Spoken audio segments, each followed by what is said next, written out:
Welcome to Repetitions. I'm Jack Locke, here with Daisy Mays. Today we're putting Proteinmaxxing under the microscope, the viral trend pushing people to stack 2, 3, even more grams of protein per kilo of body weight every single day in the name of more muscle.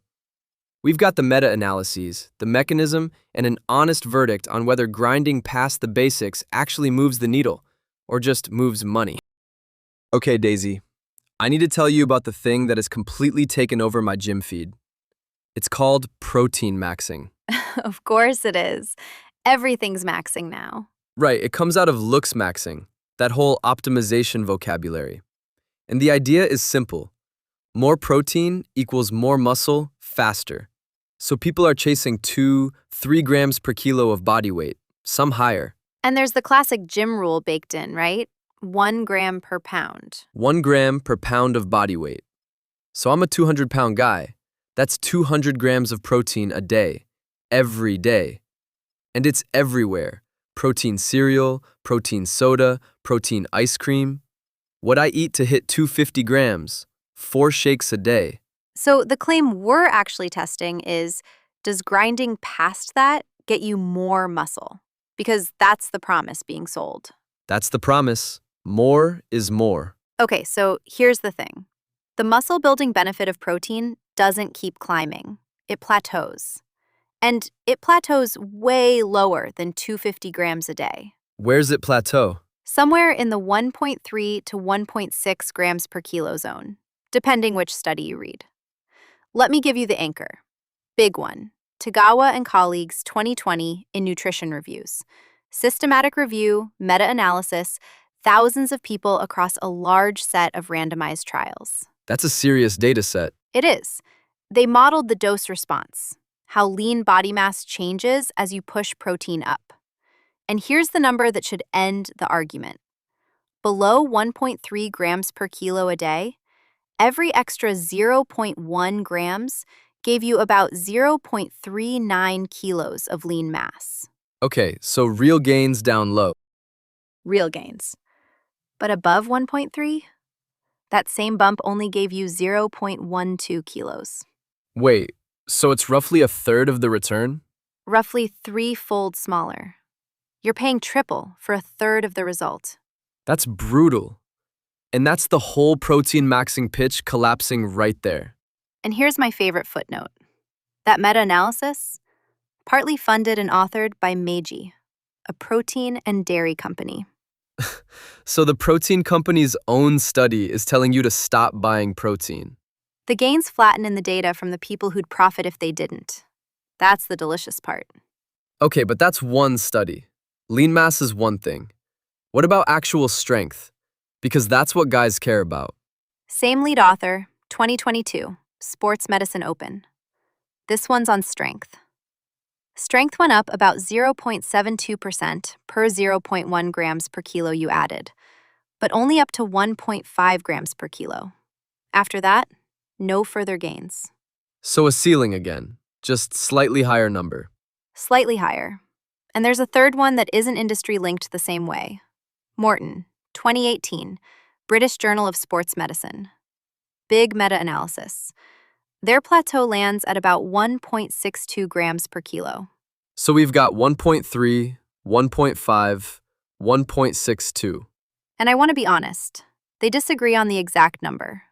I'm not going to pretend there's one magic figure. But 3 separate analyses all land a ceiling in that 1.3 to 1.6 range. They agree the ceiling exists. Which for a 90-kilo guy is what? Like 150 grams, tops? Around there. Not 250. Okay, so now let me hit the other half of this. Because there's a thing I've watched happen at every gym I've ever been to. Guys chugging shakes, hitting the protein hard, and skipping the actual hard sets. Oh, this is my favorite number in the whole brief. Go. That 2022 strength study split it out. Protein plus resistance training. Strength went up about 2%. Protein alone, no training, What'd it do? 0.13%. And the confidence interval crosses 0. Meaning? Meaning statistically, nothing happened. That's a fancy way of saying the protein did nothing without the lifting. So the shake isn't the driver, the barbell's the driver. Protein's the substrate, training's the stimulus. And here's the mechanism, actually, because it's not mysterious why the ceiling exists. Yeah, walk me through it. Protein, and specifically the amino acid leucine, triggers muscle protein synthesis. Training makes the muscle more sensitive to that signal. But synthesis is saturable. Past roughly 0.4 grams per kilo of quality protein in a single meal, the response maxes out. And the extra just goes where? Gets oxidized for energy or shunted off. It's not stockpiled as muscle. Once the machinery's maxed, the extra grams have nowhere anabolic to go. That's the root of the whole dose-response ceiling. So the 4 shakes a day thing, you're literally just burning the surplus off. Or paying for very expensive urine, and feeling the bloat, the GI grief, the grocery bill, for a 0.12 kilo return. Okay, so people hear megadosing does nothing extra, and they jump to the other panic. Isn't all that protein wrecking your kidneys? And this is the other myth I want to kill. Reamer and colleagues, 2023, European Journal of Nutrition. Umbrella review, reviews of reviews, for the German Nutrition Society. What'd they find? In healthy people, no evidence that high protein causes kidney stones or kidney disease. Yes, high protein raises your filtration rate. That's real and measurable. But in healthy kidneys, that looks like adaptation, not damage. So the renal fear-mongering is overstated. For healthy people, overstated. 2 big caveats, though. 1, the studies are mostly short-term. No evidence of harm is not the same as proven safe over decades. They literally call for long-term studies. Fair. And 2, if you already have chronic kidney disease, none of that reassurance applies to you. That's a genuine contraindication. That's a talk to your doctor situation, not a protein-maxxing situation. Okay, so I want to steelman the other side, because there's a real counterposition here. There is, and it's legitimate. The bodybuilding literature. Antonio's group fed trained people up to like 3.4 grams per kilo and didn't see fat gain, sometimes saw favorable body comp. And Helms recommends higher intakes for lean dieting athletes. Right, and I don't want to erase that. Here's how it reconciles. Those studies aren't showing more muscle per gram. They're showing high protein is basically harmless and situationally useful. Useful when? When you're lean, training hard, and in a calorie deficit, cutting. In a deficit, more protein helps you preserve muscle and keeps you full. That's the one place more is actually justified. The top of the range, maybe a bit above, something like 2 to 2.4 grams per kilo for that specific person. But that's a narrow population. That's not the average guy chasing 250 because some influencer told him to. Exactly.